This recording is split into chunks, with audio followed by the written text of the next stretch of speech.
Hello, my name is Evrard Muhoza. I'm a seminarian for the Archdiocese of Louisville. I've been in a seminary for the past 6 years, and here where we are, this is my home parish, St. Bartholomew. And today I'm going to share with you about my vocation story. Uh, yeah, I'm going to start when I was 13 years old. At that moment, I was back in my home country in Burundi, and my family was going through very difficult moments. We were not safe, uh, and at the moment, my mom would ask me to go to pray for the safety of our family, and she would ask me with my siblings for all of us to go, and she would tell us, God listens to children. And I would go every weekend to pray for 30 minutes or 1 hour in our chapel at my home parish. And what surprised me is like once in a while my mom will come and tell me, thank you for praying for our family. God listened to your prayers.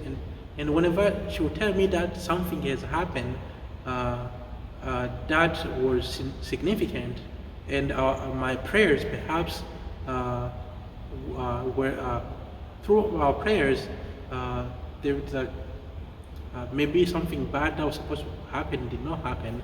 And yeah, I grew up just hearing that, my mom coming to tell me, God listened to your prayers. And that, for me, was like, wow. Like really, God really listened to my prayers.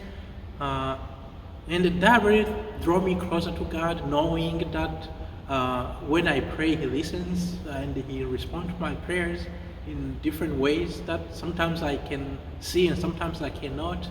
And finally, in 2014, we came here in the United States, and that was part of we couldn't continue living there.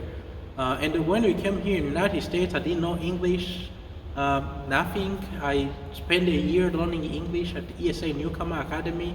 Then I went to J-Town High School, where I did the rest of my high school education.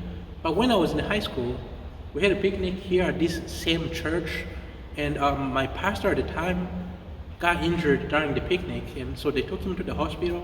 He came here the next day on Sunday, and he processed here in this same church. But you could see him processing with the cement on his leg. It was very hard for him, going through these steps, and pretty much during the whole Mass, genuflecting, all that. And during the Eucharistic prayer, and all of a sudden, like, I was thinking, like, I wish I could celebrate Mass. That way, he would not have to do it. I could just celebrate for him, and he would not have to be suffering like he is. But what surprised me is after that Sunday, every other time I came back to Mass, at that particular part of the Mass, I kept having the same feeling. And at one point, I was kind of pushing it away, thinking, no, the priesthood is not for me. And you can know all these ideas sometimes when you want to justify why you're not the one to go to priesthood. Like I would think, I don't know English, I don't pray in English, I don't know anything about the church, all these kind of things. I was kind of thinking about them, but as time passed, as I prayed, as I talked with my family, one time already I was thinking more deeply about it, and I just remembered when I was home in Burundi, I used to go to pray, and my mom would tell me that God listened to my prayers, and really God did.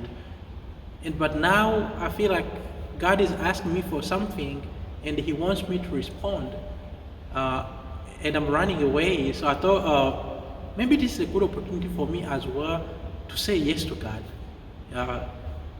Try it out. If it works, fine, and if it doesn't, but then I can tell God, here I tried, it didn't work out. It's not my fault. And that's what I thought at the moment. So yeah, I was still a sophomore in high school.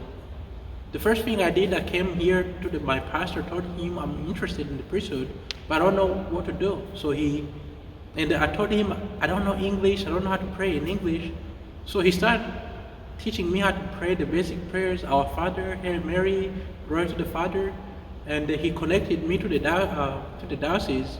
And as I finished high school, then I was also being involved a little bit. And here I am. After high school, I applied to the seminary. I've been in the seminary now for 6 years. and I've enjoyed my time in the seminary. I still feel called, and even the feeling is even stronger. Yeah, so without saying too much, this is my vocation story. Thank you.